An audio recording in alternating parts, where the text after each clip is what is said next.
थांब, इतकी घाई कशाची आहे तुला?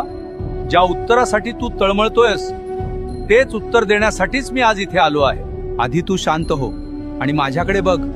तुला फक्त तुझे रिकामे हात दिसले, पण त्या रिकाम्या हातांनी जेव्हा जेव्हा तू माझ्या पायरीला स्पर्श केलास तेव्हा तुझ्या नशिबातले कितीतरी काटे मी उपसून काढले.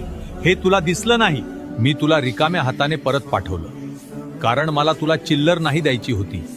मला तुझी पात्रता इतकी वाढवायची होती की त्यात माझं यश मावेल. जर मी तुला पहिल्याच दिवशी सर्व दिलं असतं तर आज तू माझ्या दारात नसतास.